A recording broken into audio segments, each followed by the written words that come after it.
Hoy día quiero hablar un poquito sobre la lucha del cuerpo de muerte. Ya lo leímos ahí, que está en el libro de Romanos.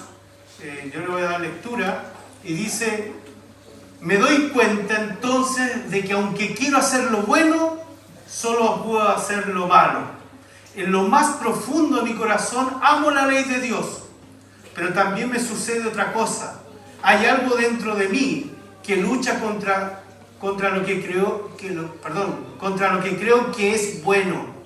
Trato de obedecer la ley de Dios, pero me siento como en una cárcel, donde lo único que puedo hacer es pecar. Sinceramente, deseo obedecer la ley de Dios, pero no puedo dejar de pecar porque mi cuerpo es débil para obedecerla. Pobre de mí, ¿quién me librará de este cuerpo que me hace pecar y me separa de Dios? Le doy gracias a Dios porque sé que Jesucristo me ha liberado. Oremos. Padre, voy a compartir tu palabra. Quiero pedir que tú nos hables, que tu Santo Espíritu nos guíe, Señor. Ayúdanos, Padre. En el nombre de Jesús. Amén. Querido hermano, voy a hablar sobre el libro de Romanos, un libro complejo para los que están estudiando en el seminario. Es tan complejo que resulta que... Gracias, ya me aprendí tu nombre. Tan complejo que de pronto hay un ramo especial que se llama Epístola de los Romanos. Y este texto en particular es muy complejo. Y a mí, como no me gustan las cosas fáciles, es un texto que es complejo aún para los teólogos, pero es potente para animar y exhortar a la iglesia del Señor. Es una realidad que está en nosotros, pero no es una excusa para no buscar al Señor. Y fíjense que existe un debate entre los cristianos sobre si Pablo era cristiano cuando empezó,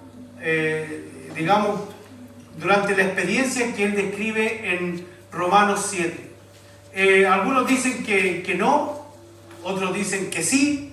Entonces, lo importante es que nosotros transparentemos lo que es la vida cristiana. Y otros creen que como él solo era un cristiano batallando con el pecado. En cierto sentido, esta es una pregunta irrelevante, pues en la batalla que cualquiera que enfrente cuando intenta obedecer a Dios con sus propias fuerzas, existe esa lucha interna. Esta experiencia de lucha y derrota es algo que un cristiano le puede pasar.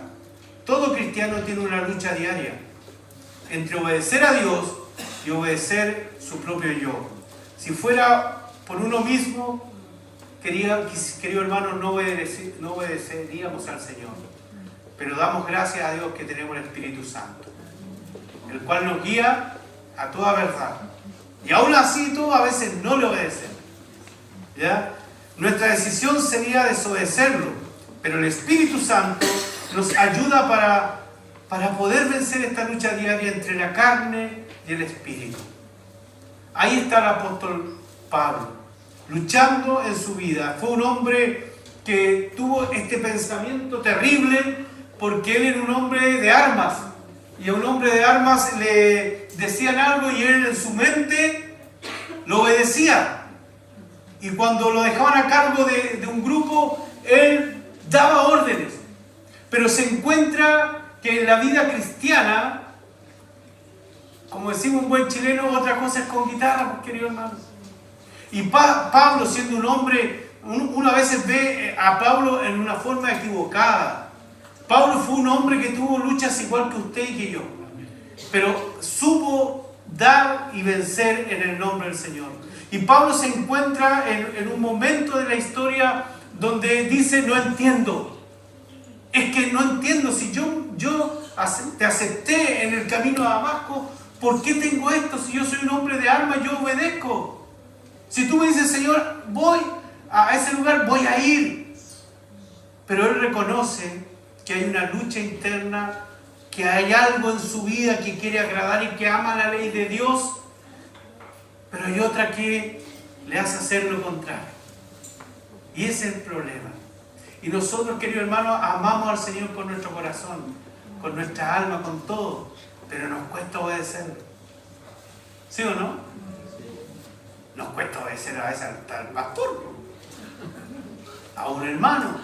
Sí, es verdad, querido hermano, que nos cuesta sujetarnos a la ley de Dios. Nos cuesta que obedecerlo, y que también nos cuesta, digamos, en la iglesia obedecer la voluntad del Señor.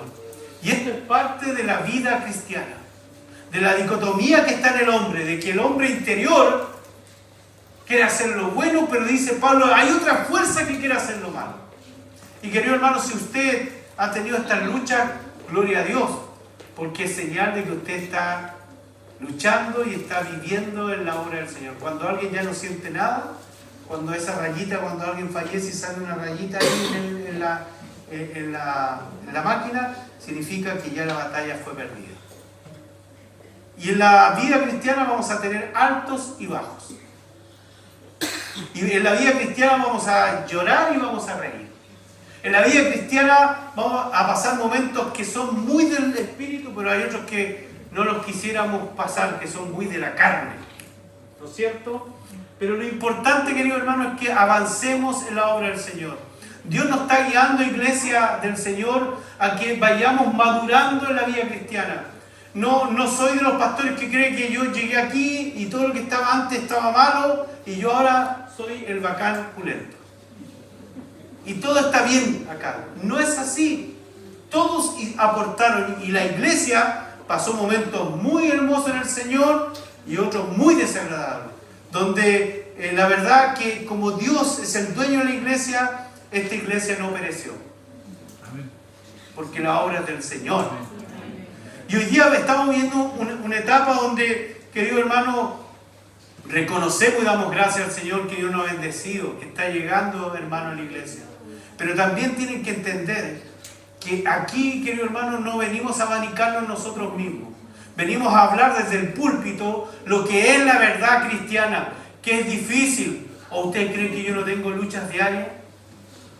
¿O ustedes creen que a veces no sufro porque, como yo les digo, a veces las gano todas y a veces las pierdo todas? Y cuando voy cayendo, como que Satanás me pega un remate y me pego. ¿Y qué tengo que decir? ¿Miserable de mí? Tengo que volver al Señor. Queridos hermanos, la palabra de Dios dice que la lucha entre el bien y el mal está en mi cuerpo. Porque según dice el texto, el hombre interior me deleito en la ley de Dios. Amo las cosas de Dios. Pablo sabe que su verdadero hombre interior se deleita en la ley de Dios. Él entiende que el impulso del pecado viene de otra ley que está en sus miembros. Pablo usa la palabra ley para describir la ley de Moisés. No está describiendo la ley de Moisés, sino está hablando de un principio universal del comportamiento humano. Y él dice que hay dos personas que luchan, y una quiere hacer el bien y la otra quiere hacer el mal. Entonces, querido hermano, el pecado es capaz de librar batallas dentro del apóstol Pablo y ganar debido a que no hay otro poder en él, en sí mismo, que no sea el de Dios. Para dejar de pecar, todo cristiano tiene una lucha diaria entre obedecer a Dios o desobedecerlo. No hay otro camino. Cuando usted dice, no, pero yo cuando me conviene o lo desobedezco en lo que me gusta, eso es desobediencia. O es todo o no es nada. No nos engañemos, querido hermano. Porque a veces es fácil obedecer lo que a uno le gusta. Cuando le digo, hermano, siéntense adelante. ¿Cómo son algunos porfiados? ¿Se dan cuenta? Entonces, querido Pablo tenía claro esto, claro que si fuera por uno mismo, como les dije, sin la ayuda del Espíritu Santo, nuestra decisión sería desobedecerlo, sin duda. Pero el Espíritu Santo nos ayuda a poder vencer en su lucha diaria en la carne y el Espíritu. 1 Corintios 2:14 dice, pero el hombre natural no percibe las cosas que son del Espíritu de Dios, porque para él son locura y no las puede entender porque se han de discernir espiritualmente. Querido hermano, cuando usted tenga sus luchas, tiene que buscar lo espiritual en su vida. Tiene que buscar al Señor. Usted puede entrar en un debate con Dios. Puede decirle, Señor, ¿por qué a mí? ¿Por qué me pasa esto? O no sé. Pero al final usted, como el apóstol Pablo dice, pero más gracias damos en Cristo Jesús. Y así es la vida, querido hermano. Debemos luchar por satisfacer la obra del Espíritu, porque es una batalla, querido hermano, que es difícil, pero jamás imposible. Jamás. Y Dios quiere llevarnos en estos tiempos a que usted vaya creciendo en la obra del Señor, que vaya madurando. Sí, hermano, yo quiero que usted se comprometa en las cosas del Señor. Yo quiero que usted sirva, que usted se desarrolle. Ayer tuvimos un retiro hermoso. Gracias a Dios por los hermanos que fueron. Creo que fuimos una de las iglesias que más líderes llevó. Pero también tiene que ver con esta consecuencia, querido hermano. Si queremos fortalecer el liderazgo, tienen que estar el liderazgo capacitándose, tienen que estar buscando al Señor y viviendo una vida de iglesia. Apartados de mí, nada podéis hacer. Entonces, querido hermano, tenemos que buscar. Ayer nos hablaban los hermanos sobre el trabajo en equipo, y ya lo hemos tocado acá en la iglesia. Hablaba sobre cómo predicar a las personas, cómo es la persona posmoderna, ¿no es cierto? Decía que ha llegado a la iglesia. La persona posmoderna es una persona racional, y siempre tenemos que, como que tiene ese interés de saber qué estoy haciendo, que si está bien, si está mal, siendo que antiguamente, querido hermano, nosotros abrazábamos por fe solamente. Ahora, ¿eso está malo? No, pero tenemos que también predicar a esas personas y también decirles que la única manera de vencer es buscando al Señor y ser transparentes. ¿Tenemos luchas diarias? Sí, querido hermano. A veces, querido hermano, nos cansamos porque vamos de tumbo en tumbo, y a veces digo, Señor, yo te amo, pero a veces me cuesta tanto esto. Pero hoy día vamos a descubrir, querido hermano, qué es lo que significa el buscar al Señor. El pecado, y por eso es que el apóstol San Pablo dice, el pecado que mora en mí. O sea, querido hermano, nosotros somos pecadores. No hemos dejado de pecar. No vivimos en un estado de pecado constante, pero sin duda pecamos. Sin duda, querido hermano, la tarea, la obra de Cristo en cada uno de ustedes y en mí no está terminada. Si usted piensa eso, querido hermano, la obra de Cristo no está terminada en su vida ni en la mía. Por ende, querido hermano, el pecado, debemos reconocer, queridos hermanos, que el pecado mora y está con nosotros día a día. Hay iglesias que hoy en día no se predica el pecado porque tienen miedo que la gente se vaya. Yo prefiero que se vaya, querido hermano. No usted, sino esa gente que no entiende que tenemos que tocar estos temas, que tenemos que conocernos, que tenemos que transparentar el Evangelio, que tenemos que transparentar el llamado de Jesús a nosotros. Entonces, es interesante, querido hermano, que el señor C.S. Lewis, ¿no es cierto?, un escritor cristiano también, que escribió las Crónicas de Narnia, ¿han escuchado? Él era un catedrático en la universidad y un cristiano. Realmente él dijo algo que me gustó mucho, dice, ningún hombre sabe lo malo que es hasta que ha tratado de ser bueno. ¿Ya? Tratemos, querido hermano, de llevar adelante la obra de Cristo en nuestras vidas. Y para eso tenemos que tener claro qué es lo que es el pecado. Porque uno dice, bueno, pecado es no agradar a Dios. Está bien, pero ¿qué implica eso en nuestras vidas? Entonces, querido hermano, quiero hablar un poquito hoy día del pecado, el significado de la palabra pecado.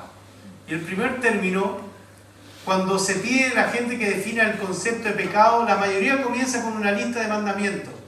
Dice, ¿qué es lo que es pecado? No robar, no matar, obedecer a los papás. Y siempre tenemos ese concepto de los 10 mandamientos, ¿no es cierto? Pero pecar es mucho más amplio y usted tiene que tener claro lo que es el pecado para también vencerlo y poder crecer en la obra de Cristo. Y fíjate que interesante que en el griego y hebreo se usan otras palabras para pecado. Para los griegos pecado se decía amartía.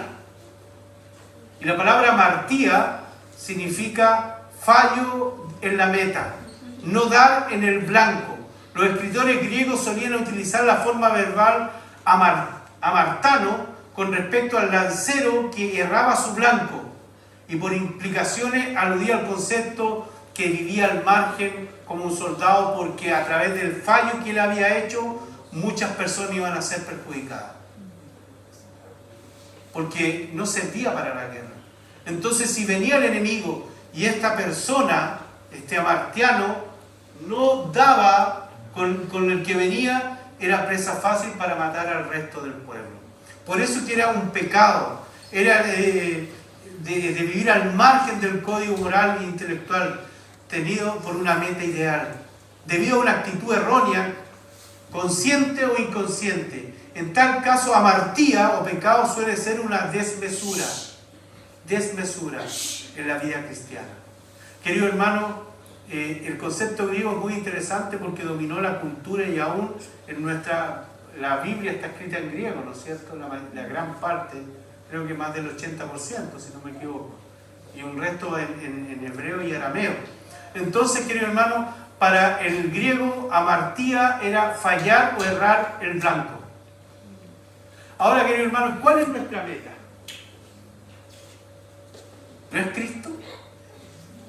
Entonces a veces fallamos y erramos en andar en las cosas del Señor. Y a veces pensamos y decimos, no, yo tengo que andar en mis cosas. Pecado, querido hermano. Porque tú tienes que agradarle al Señor. No te tienes que agradar a ti mismo. A veces, lo hemos hablado, a veces uno dice, que la iglesia no me llena, pastor. No, es que la iglesia no me aburre. ¿Han escuchado eso? Te aburras porque eres burro. Porque no entiendes que el culto lo hacemos todo y que Dios toda su vida, y no es para que vengas a agradarte a ti, sino que tú tienes que agradar al Señor. Y eso es volver al blanco, al que lo importante, querido hermano, no somos nosotros, el Señor. Cuando Eduardo decía esto de que él era consciente de que si no hubiese el Señor venido al encuentro, él hubiese errado y capaz que no hubiese estado. Yo también soy consciente de eso. Yo me crié en una población donde había en ese tiempo era la marihuana, ¿no? ¿Ya? Y también podría yo haber caído en eso. Pero el Señor vino a mi vida. Y cuando Dios viene a tu vida, tú tienes que achuntarle, querido hermano. Ir donde Dios quiere. No puedes vivir conforme a tu voluntad. Si ya no vivimos para nosotros. Vivimos para el Señor. Amén. Y si vivimos para Él. Y si morimos, sea que vivamos o que muramos, el Señor somos. Pero es bonita la letra. Pero en el día a día, no. Fíjense, hermano, las iglesias que están llenas, y que algunas pseudo iglesias, están llenas de gente emocional que creen que el pastor tiene que venir a agradarle, y cuando alguien le dice, está malo, entonces dice, el pastor está equivocado, así que me voy. Cuidado, yo ayer hablé, el domingo pasado, sobre los pastores que no pastoreaban, porque soy consciente. Entonces, querido hermano, cuando hablamos de amartía, este pecado es errar el blanco, el propósito por el cual Dios te llamó. Dios te hizo libre, debes vivir en libertad. Dios te hizo triunfador, ¿ya? Dios te puso por cabeza y no por cola. Son promesas delante del Señor. Dios dice que Él va delante tuyo, como hoy día veíamos, en una columna de nube y una columna de fuego en la noche. Dios es presente en ti para que tú andes y te dirijas y vayas al blanco que es Cristo Jesús. Entonces, querido hermano, ojo con eso. El segundo término es en el término hebreo de la palabra pecado, que significa yatá, que también significa errar en el sentido de no alcanzar una meta. Un camino, un objetivo, un blanco exacto está afuera. Querido hermano, Dios quiere que tú te desarrolles en la iglesia, que avance, que crezca. Es que pastor, yo soy así. Es que pastor, yo nunca he hablado, ni menos predicado, pastor. Así que no me incomode. Pero ¿qué dice la palabra de Dios? Debemos alcanzar la meta, llegar a ese varón perfecto. Y para llegar al varón perfecto, tenemos que empezar a trabajar, Dios a trabajar en tu vida y en la vida. Entonces, querido hermano, usted y mucha gente que empezó con nosotros caminando hoy día no está en el Evangelio porque ha errado el camino, no alcanzó la meta. Cuando usted es elegido en un cargo, mire querido hermano, yo puedo entenderlo, pero cuando usted es elegido en un cargo y deja el cargo votado, usted pecó porque no llegó a la meta que el Señor le había puesto en su corazón. Pablo decía, yo mismo, no dándole a ustedes los reglamentos o cómo se debe correr, no vaya a ser yo mismo eliminado, decía el apóstol San Pablo. Entonces, querido hermano, este camino objetivo es un blanco exacto. O sea, usted dice, pero casi le achunté un poquito. No, Dios quiere que usted le achunte a la meta, que es Cristo, no medias aguas, porque los tibios, dice el Señor, los vomitaré. Entonces, querido hermano, tiene que ver con esto. Pero también hay dos significados que me llamaron mucho la atención. Se utiliza también la forma verbal jatá. Es una frase para referirse a los benjamitas como personas que podían tirar piedras con ondas a un caballo y no errar. Fíjense que el texto está en Jueces 20:16, nueva traducción del viviente, dice: entre las tropas selectas de Benjamín había 700 hombres zurdos capaces de tirar una piedra con la honda y acertar en un cabello sin errar el blanco. Y él reconoce que estos hombres de Dios estaban preparados para, dice, hombres zurdos, querido hermano. Tanto que hemos sido discriminados los zurdos. Zurdos. Dice que eran capaces de tirar una piedra con una honda y acertar en un cabello sin errar el blanco.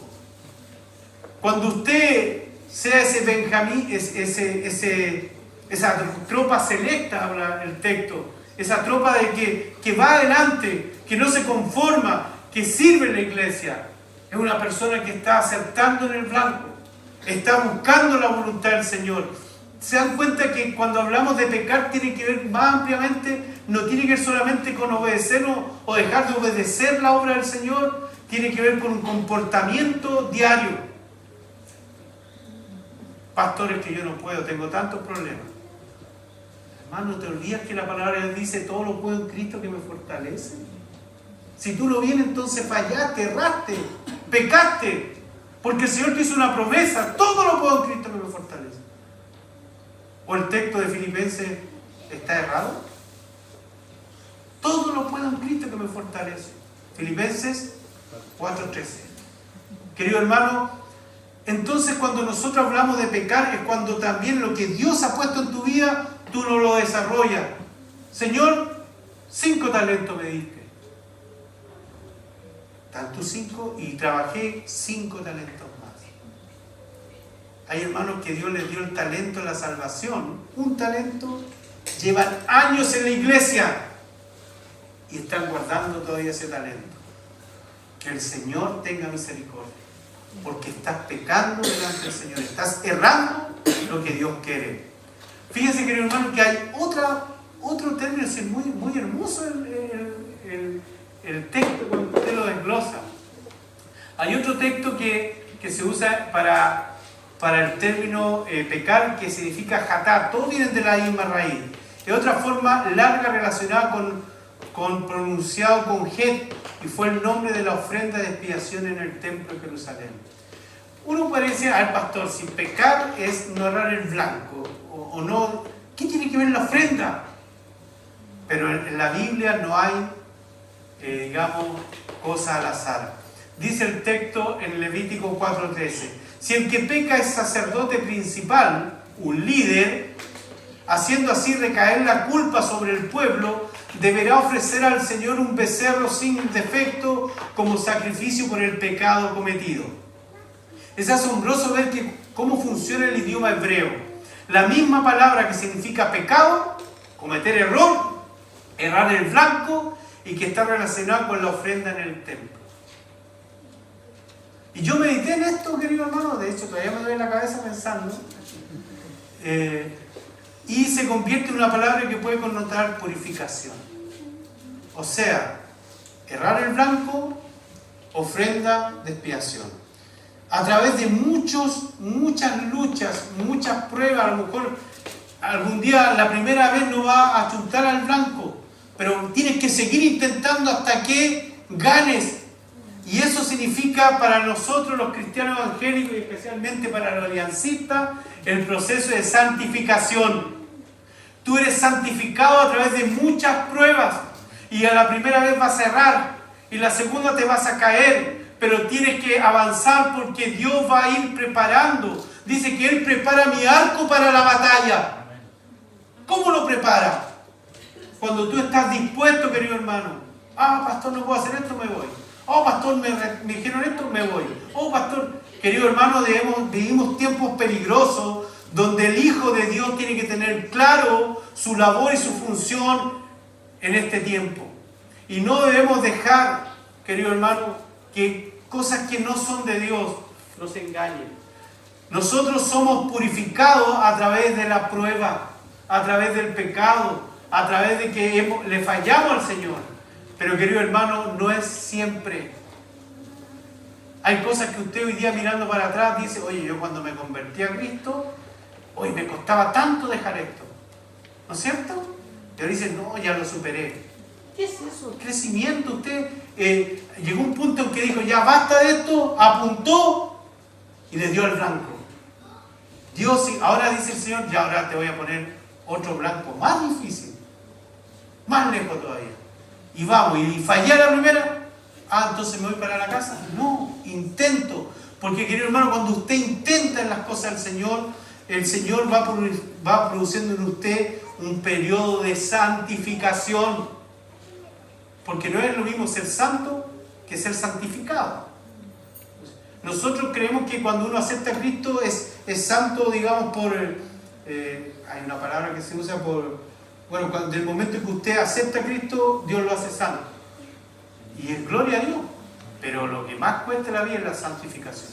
Y la santificación se produce a través de muchos errores, de muchas cosas que de pronto nos afectan. Y Pablo lo entiende tan bien que él dice, en otra versión, miserable de mí. ¿Han escuchado esa expresión? ¿Quién me librará de este cuerpo de muerte? Miserable, dice el apóstol San Pablo. Y libre, querido hermano, Dios quiere que estemos libres de ese cuerpo de muerte. Fíjense ustedes que el miserable de mí, la antigua palabra griega para miserable, es más literalmente miserable por agotamiento de un trabajo duro. Cuando el apóstol decía miserable, estaba cansado de luchar consigo mismo y para agradar al Señor. Y él dice que está completamente agotado. Nosotros a veces no dejamos al Señor, ni siquiera entramos en un periodo de agotamiento, de lucha, no, lo dejamos. Pero Pablo dice, yo quiero agradar al Señor, yo quiero que el Señor me bendiga. Y él está agotado, querido hermano, luchando consigo mismo. Pablo está completamente agotado, miserable debido a su esfuerzo sin éxito de agradar a Dios bajo el principio de la ley. Todo el tono de la declaración muestra que Pablo está desesperado por liberación. Pero ¿saben qué? ¿Cuál fue el error de Pablo? Que se miró a sí mismo. Él estaba enfocado en sí. ¡Oh, miserable de mí! Y a veces tanto nos enfocamos en nosotros, querido hermano. Fíjate que Pablo usa esta expresión 40 veces. En el hoyo de su lucha sin éxito contra el pecado, Pablo se volvió completamente a enfocarse y a obsesionarse en sí mismo. Se enfocó en él. Si vemos el texto que les leí, es una lucha constante, pero está enfocado en él. Y al último dice, le doy gracias a Dios. Porque Jesucristo me ha librado. Querido hermano, eso nos pasa a nosotros. A veces nos enfocamos tanto en nosotros. Tanto en que yo acá, yo aquí, yo hice esto, yo dejé de hacer esto. Nos enfocamos tanto. Y el apóstol cayó en esto, de enfocarse en sí mismo. Pero usted no tiene que enfocarse en sí mismo. Usted tiene que enfocarse en el Señor. Porque Dios le va a libertar. Entonces, queridos, Hermano, en el hoyo de su lucha, él pudo reconocer de que ya no podía enfocarse en sí mismo. Él se enfocó en Cristo. ¿Ya? Pablo se volvió a completamente enfocar en el Señor. En este lugar, cualquier creyente que vive bajo la ley, que se ve a sí mismo y a su desempeño personal en lugar de mirar primero a Jesús. En el libro de Hebreos dice: piensen en el ejemplo de Jesús. No piensen en ustedes. El texto dice: piensen en el ejemplo de Jesús. No se enfoquen en ustedes. Mucha gente pecadora lo odió y lo hizo sufrir. Pero él siguió adelante. Por eso ustedes no deben rendirse ni desanimarse. Es una palabra. Usted va a pecar, hermano, una vez. Siga adelante, no abandone. Pastores que no pueden, siga adelante. Hasta que llegue un punto que el Señor afine su arco y usted pueda chuntar y diga: gloria a Dios, porque fue el Señor y no fue mis propias fuerzas. Enfóquese en el Señor. Dice que nuestro pensamiento está en Jesús, que Él fue odiado, sufrió, pero siguió adelante. Por eso ustedes no deben rendirse ni desanimarse. No deben. Hermanos, no nos rendimos. A veces nos rendimos hasta pequeñas cosas. ¿Hace frío? No voy. Está nevando menos. ¿No es cierto? Entonces siempre buscamos algo, pero el Señor, querido hermano, nos anima a que nosotros debamos dar la batalla y enfocarnos no en nuestros problemas, sino en el Señor. Y por eso que él en esa versión ahora dice, cuando Pablo describe este cuerpo de muerte, él reconoce, dice, cuando algunos comentaristas ven en una referencia a los antiguos reyes, rey de Etrusca, que atormentaban a sus prisioneros encadenados a cadáveres en descomposición. ¿Ya? Era una costumbre de los antiguos tiranos, cuando deseaban someter a los hombres a los castigos más terribles, atarles un cadáver, poniéndolos espalda con espalda, y allí estaba el hombre vivo con un cuerpo de muerte atado a él, descomponiéndose, pudriéndose, corrompiéndose, y él debía arrastrar a cualquier lugar este cuerpo de muerte. Pablo anhelaba ser liberado del miserable cuerpo de muerte encadenado a él. Queridos hermanos, era terrible porque estos sádicos reyes amarraban a uno que se estaba descomponiendo, y ¿qué iba a pasar? Iba a traspasar esa descomposición a la persona que estaba viva. Era una clase de tortura. A veces, queridos hermanos, uno dice: ¿por qué te torturas tanto? Suelta el cuerpo de muerte. Dios te llamó a nueva vida. Amén. Amén. Querido hermano, deja lo que tú sabes que no te conviene. Entra en un tiempo de santidad, de búsqueda del Señor. Entra en un tiempo de decir: Señor, yo tantos años he fallado en cosas, pero ahora quiero hacerlo. Y todos, querido hermano, todos, me incluyo yo también, y el primero entre ustedes, tenemos dejado de vivir. Si no cuidamos nuestra vida con el Señor, vamos a ser destruidos.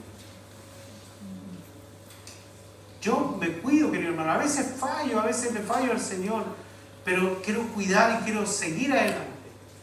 No con mis fuerzas, porque la verdad que mis fuerzas son muy limitadas, sino es con el Señor. Y soy consciente que tengo que cuidar mi vida delante de Él. Y si hay cosas que no tengo que hacer, no las voy a hacer. Y si tengo que tomar algunas medidas para guardar mi vida, las voy a hacer. Querido hermano, debemos librarnos de este cuerpo de muerte. A algunos nos gusta lamernos la herida, ¿no es cierto? Y nos gusta traer ese cuerpo de muerte a nuestras vidas. Dios te libertó. Dios hizo las cosas nuevas.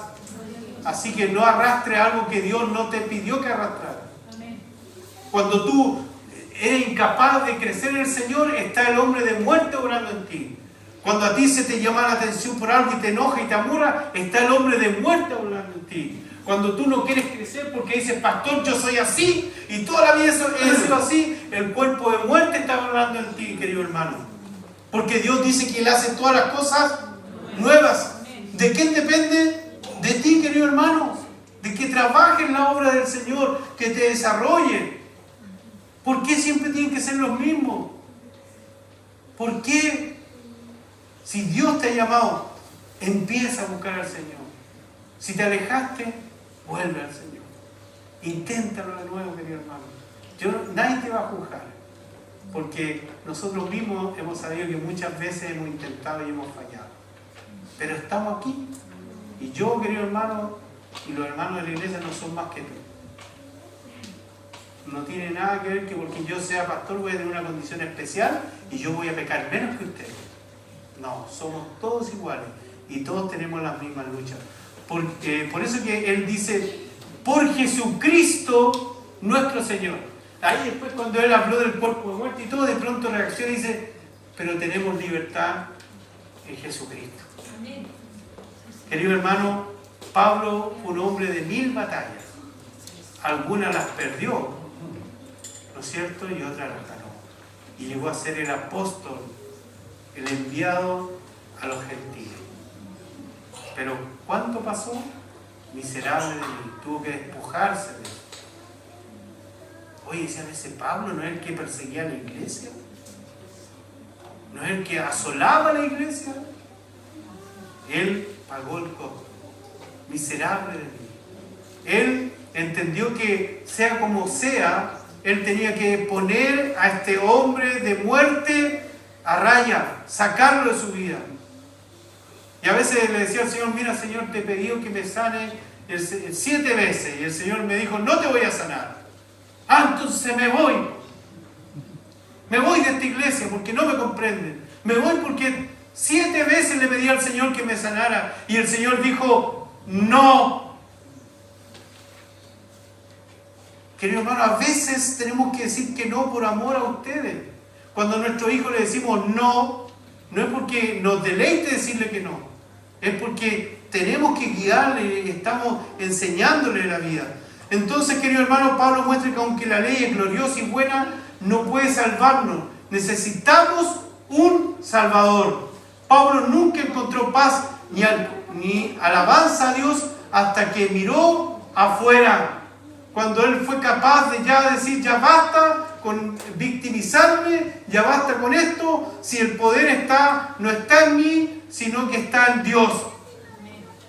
Y ahí cuando está en Dios, el hombre interior es fortalecido. Gloria al Señor. Entonces, querido hermano, concluyo que todo cristiano mantiene un remanente de pecado en su vida. Nosotros no vivimos ahora bajo la ley del pecado, pero tenemos un remanente. Cuando Jesús le dice a Pedro, le dice que le voy a lavar los pies, ¿no es cierto? Y él se negó, entonces le dice, si tú no te lavas los pies, no tienes parte conmigo. Y Pedro le dice, Señor, lávame no solamente los pies, sino todo el cuerpo. Y le dice, no, porque solamente los pies se te ensuciaron, porque tú ya eres apartado, eres santo. Y a veces nos ensuciamos los pies, sin duda. A veces hay hermanos que andan muy hediondos a pie, espiritualmente hablando, ¿ya? Pero debemos ser lavados por el Señor. Vamos a tomar Santa Cena, querido hermano, en memoria de Cristo. No es en memoria tuya y lo que tú has hecho es en memoria de Cristo. Y si estás acá es porque has podido vencer. Y si hay cosas que todavía no has podido vencer, pide perdón al Señor y toma Santa Cena y el Señor te va a fortalecer. Querido hermano, este remanente de pecado llega a ser de conflicto en la vida del cristiano, pero es la lucha que debemos librar día a día. A Él, porque no solo es el camino que nos conduce a la vida eterna, sino porque Él ha prometido que Él va a estar contigo todos los días hasta el fin del mundo. Termino con las palabras de un filósofo, escritor, que se llama Sun Tzu, y una vez les compartía acerca de él, que él escribió un libro que se llama El arte de la guerra, ¿no es cierto? Y hay una palabra que a él me gustó mucho que dice, el mejor de los guerreros nada tiene que ver con la guerra, ni de pelear contra otros. Su lucha debe ser interna, porque su peor enemigo es su propia mente. Queridos hermanos, nuestro enemigo es la mente, pero Dios está con nosotros. Su Espíritu Santo fue dado para estar con usted. Así que animémonos, hermanos. Y si usted diga, si cayó, bueno, arrepiéntase delante del Señor e intente de nuevo. Apunte bien. No sé, el arco, afínelo, no sé, apriete las cuerdas y lance en el Señor. Y si de nuevo volvió a fallar, querido hermano, hágalo, inténtelo de nuevo. Porque pecar, querido hermano, es errar en el blanco. Es lo que Dios te ha dado y que tú sabes que Dios te ha dado y no lo estás desarrollando en la obra del Señor. Eso es pecado. Y ese pecado te va a apartar siempre el propósito y el plan del Señor. Querido hermano, libremos esa batalla con la ayuda del Señor. Su Espíritu Santo está dispuesto. ¿Saben, querido hermano, si no tiene que ver con que el enemigo no quiere ver que tú peques y peques? El enemigo está interesado en que tú peques y no te levantes más. Eso es lo que Él quiere. Pero nosotros debemos levantarnos en el nombre del Señor. Todo pecado será perdonado. Pero cuando tú no crees eso, también es pecado. Porque crees que Dios no es tan suficientemente Dios para librarte y sacarte de la lucha que estás viviendo. Así que, querido hermano, no erremos el blanco, achuntemos bien, sobre todo metafóricamente sean igual que el pastor, sean zurdos. Tanto año de discriminación porque escribía con la zurda. Déjenme ahora de quitarme. ¿Ya? Y démosle al blanco. Trabajemos en la obra del Señor. Querido hermano, Dios lo único que necesita es tu corazón. Él te va a capacitar. Ayer hablaban en el retiro que los mejores hermanos que han servido pronto en la iglesia, por ejemplo, tesoreros, no son contadores y han sido los mejores tesoreros. Hablan de hermanos que de pronto quizás pensaban que sus habilidades, no solo está bien que estudiemos y que sepamos cosas y las pongamos en la obra del Señor, pero eso es una parte. Lo más importante es Dios, que tú pongas tu corazón al servicio del Señor. Hoy día nadie quiere servir. Hoy día nadie quiere dar su vida por otro. Nadie quiere llevar adelante el Evangelio de Jesucristo. Querido hermano, que el Señor les bendiga. Vamos a orar.